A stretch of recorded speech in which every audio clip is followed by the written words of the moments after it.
Hey guys, this is the end of the book, the last chapter, chapter 15. I believe it is called The End of This Story and the Beginning of All Others. I think the last few videos I've forgotten to recap the last chapter, so I'm going to now just because I feel like it kind of helps us remember where Polly and Diggory are. But now Aslan was speaking again, almost in a whisper. "That is what would have happened, child, with a stolen apple. It is not what will happen now. What I give you now will bring joy. It will not, in your world, give endless life, but it will heal. Go, pluck her an apple from the tree." For a second, Diggory could hardly understand. It was as if the whole world had turned inside out and upside down, and then, like someone in a dream, he was walking across to the tree, and the king and queen were cheering him, and all the creatures were cheering too. He plucked the apple and put it in his pocket, and then he came back to Aslan. "Please," he said, "may we go home now?" He had forgotten to say thank you, but he meant it, and Aslan understood. Chapter 15. "You need no rings when I am with you," said the voice of Aslan. The children blinked and looked about them. They were once more in the wood between the worlds. Uncle Andrew lay on the grass, still asleep. Aslan stood beside them. "Come," said Aslan, "it is time that you went back, but there are two things to see first, a warning and a command. Look here, children." They looked and saw a little hollow in the grass, with the grassy bottom, warm and dry. "When you were last here," said Aslan, "that hollow was a pool, and when you jumped into it, you came to the world where a dying sun shone over the ruins of Charn. There is no pool now. That world has ended, as if it had never been. Let the race of Adam and Eve take warning." "Yes, Aslan," said both the children. But Polly added, "But we're not quite as bad as that world, are we, Aslan?" "Not yet, daughter of Eve," he said. "Not yet, but you are growing more like it. It is not certain that some wicked one of your race will not find out a secret as evil as the deplorable word and use it to destroy all living things. And soon, very soon, before you are an old man and an old woman, great nations in your world will be ruled by tyrants who care no more for joy and justice and mercy than the Empress Jadis. Let your world beware." That is the warning. Now for the command. "As soon as you can, take from this uncle of yours his magic rings and bury them so that no one can use them again." Both the children were looking up into the lion's face as he spoke these words, and all at once, they never knew exactly how it happened, the face seemed to be a sea of tossing gold in which they were floating, and such a sweetness and power rolled about them and over them and entered them that they felt that they never really had been happy or wise or good or even alive and awake before. And the memory of that moment stayed with them always, so that as long as they both lived, if ever they were sad or afraid or hungry or angry, the thought of all the golden goodness and the feeling that it was still there, quite close, just round some corner or just behind some door, would come back and make them sure, deep down inside, that all was well. Next minute, all three of them, Uncle Andrew, now awake, came tumbling into the noise, heat, and hot smells of London. They were on the pavement outside the Ketterleys' front door, and except that witch, the horse, and the cabby were gone, everything was exactly as they had left it. There was the lamp-post with one arm missing, there was the wreck of the hansom cab, and there was the crowd. Everyone was still talking, and people were kneeling beside the damaged policeman, saying things like, "He's coming round now," or "How do you feel now, old chap?" Or, the ambulance will be here in a jiffy. Great Scott, thought Diggory. I believe the whole adventure's taken no time at all. Most people were wildly looking round for Jadis and the horse. No one took any notice of the children, for no one had seen them go or noticed them coming back. As for Uncle Andrew, what between the state of his clothes and the honey on his face, he could not have been recognized by anyone. Fortunately, the front door of the house was open, and the housemaid was standing in the doorway staring at the fun. What a day that girl was having. So the children had no difficulty in bustling Uncle Andrew indoors before anyone asked any questions. He raced up the stairs before them, and at first they were very afraid he was heading for his attic and meant to hide his remaining magic rings. But they needn't have bothered. What he was thinking about was the bottle in his wardrobe, and he disappeared at once into his bedroom and locked the door. When he came out again, which was not for a long time, he was in his dressing gown and made straight for the bathroom. "Can you get the other rings, Paul?" said Diggory. "I want to go to Mother." "Right, see you later," said Polly, and clattered up the attic stairs. Then Diggory took a minute to get his breath, and then went softly into his mother's room. And there she lay, as he had seen her lie so many other times, propped up on the pillows, with a thin, pale face that would make you cry to look at it. Diggory took the apple of life out of his pocket. And just as the witch Jadis had looked different when you saw her in our world instead of her own, so the fruit of that mountain garden looked different too. There were, of course, all sorts of colored things in the bedroom. The colored counterpane on the bed, the wallpaper, the sunlight from the window, and Mother's pretty pale blue dressing jacket. But the moment Diggory took the apple out of his pocket, all those things seemed to scarcely have any color at all. Every one of them, even the sunlight, looked faded and dingy. The brightness of the apple threw strange lights on the ceiling. Nothing else was worth looking at.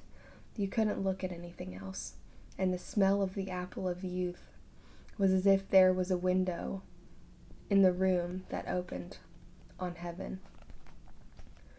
"Oh, darling, how lovely," said Diggory's mother. "You will eat it, won't you? Please," said Diggory. "I don't know what the doctor would say," she answered, "but really, I almost feel as if I could." He peeled it and cut it up and gave it to her piece by piece, and no sooner had she finished it than she smiled, and her head sank back on the pillow, and she was asleep. A real, natural, gentle sleep, without any of those nasty drugs, which was, as Diggory knew, the thing in the whole world that she wanted most. And he was sure now that her face looked a little different. He bent down and kissed her very softly, and stole out of the room with a beating heart, taking the core of the apple with him. For the rest of that day, whenever he looked at the things about him, and saw how ordinary and unmagical they were, he hardly dared to hope. But when he remembered the face of Aslan, he did hope. That evening he buried the core of the apple in the back garden. Next morning, when the doctor made his usual visit, Diggory leaned over the banisters to listen. He heard the doctor come out with Aunt Letty and say, "Miss Ketterly, this is the most extraordinary case I have known in my whole medical career. It is like a miracle. I wouldn't tell the little boy anything at present. We don't want to raise any false hopes, but in my opinion," then his voice became too low to hear. That afternoon he went down to the garden and whistled their agreed secret signal for Polly. She hadn't been able to get back the day before. "What luck," said Polly, looking over the wall. "I mean about your mother?" I think it is going to be all right," said Diggory. "But if you don't mind, I'd really rather not talk about it yet. What about the rings?" "I've got all them," said Polly. "Look, it's all right. I'm wearing gloves. Let's bury them." "Yes, let's. I've marked the place where I buried the core of the apple yesterday." Then Polly came over the wall, and they went together to the place. But as it turned out, Diggory need not have marked the place. Something was already coming up. It was not growing so that you could see it grow as the new trees had done in Narnia, but it was already well above the ground. They got a troll and buried the magic rings, including their own ones, in a circle round it. About a week after this, it was quite certain that Diggory's mother was getting better. About a fortnight later, she was able to sit out in the garden, and a month later, that whole house had become a different place. Aunt Letty did everything that Mother liked. Windows were open, frowsy curtains were drawn back to brighten up the rooms. There were new flowers everywhere, and nicer things to eat, and the old piano was tuned, and Mother took up her singing again and had such games with Diggory and Polly that Aunt Letty would say, "I declare, Mabel, you're the biggest baby of the three." When things go wrong, you'll find they usually go on getting worse for some time. But once things start going right again, they often go on getting better and better. After about 6 weeks of this lovely life, there came a long letter from Father in India, which had wonderful news in it. Old great-uncle Kirk had died, and this meant apparently that Father was now very rich. He was going to retire and come home from India forever and ever. And the great big house in the country, which Diggory had heard of all his life and never seen, would now be their home. The big house with the suits of armor, the stables, the kennels, the river, the park, the hothouses, the vineries, the woods, and the mountains behind it. So that Diggory felt just as sure as you that they were all going to live happily ever after. But perhaps you would like to know just 1 or 2 things more. Polly and Diggory were always great friends, and she came nearly every holiday to stay with them at their beautiful house in the country. And that was where she learned to ride and swim and milk and bake and climb. In Narnia, the beasts lived in great peace and joy, and neither the witch nor any other enemy came to trouble that pleasant land for many 100 years. King Frank and Queen Helen and their children lived happily in Narnia, and their second son became king of Archenland. The boys married nymphs, and the girls married wood gods and river gods.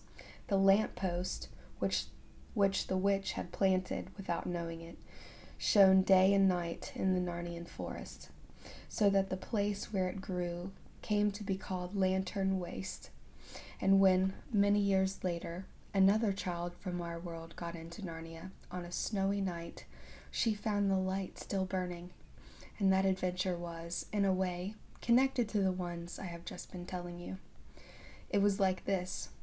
The tree which sprang from the apple that Diggory planted in the back garden lived and grew into a fine tree, growing in the soil of our world, far out of the sound of Aslan's voice, and far from the young air of Narnia.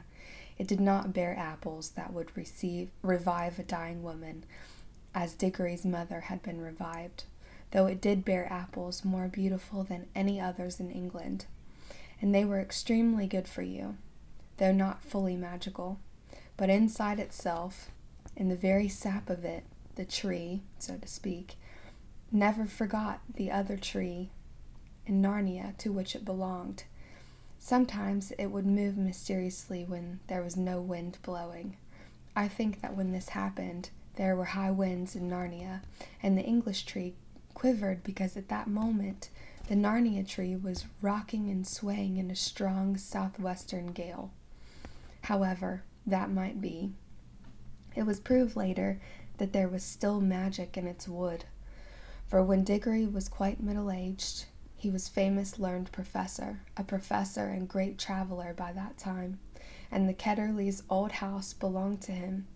There was a great storm all over the south of England which blew the tree down. He couldn't bear to have it simply chopped up for firewood, so he had part of the timber made into a wardrobe, which he put in his big house in the country. And though he himself did not discover the magic properties of that wardrobe, someone else did. That was the beginning of all the comings and goings between Narnia and our world, which you can read of in other books. When Diggory and his people went to live in the big house in the country, they took Uncle Andrew to live with them. For Diggory's father said, "We must try to keep the old fellow out of mischief, and it isn't fair that poor Letty should always have him on her hands." Uncle Andrew never tried any magic again as long as he lived. He had learned his lesson, and in his old age he became nicer and less selfish man than he had ever been before. But he always liked to get visitors alone in the billiard room and tell them stories about a mysterious lady, a foreign royalty, with whom he had driven about London. A devilish temper she had, he would say, but she was a dim fine woman, sir, a dim fine woman. I think I forgot to show this picture of Diggory giving his mother the apple.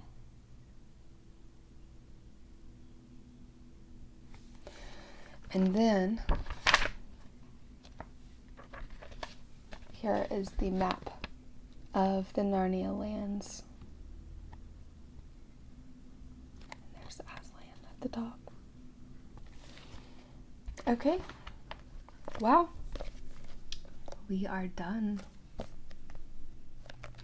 thank you so much for sticking it out for that with me through this whole book. And I'm really excited to maybe read the next one soon. If you guys have any requests for what book you think I should read, although I'm kind of having my eye on Harry Potter at this point because those are my favorite ever. Just leave a comment in the comment section. Thank you.